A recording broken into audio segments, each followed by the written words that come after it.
Ang lola ko, si Darna. Ni, paano mo naman nasabing yung lola mo si Darna? Yung lola mo ganyan maglakad? As siya si Darna?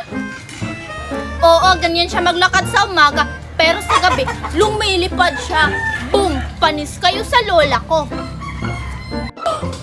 Hala, sure ka, Virgie?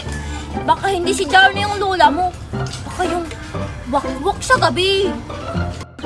Hala, oo nga. Kasi lumilipad siya sa gabi, hindi sa umaga. Hala, hindi kaya. Nakita ko si Lola kagabi sa bubong, may pakpak siya. Tapos, tinanong ko siya kung ano siya. Sabi niya, siya si Darna. Hala ka, Virgie, walang pakpak si Darna.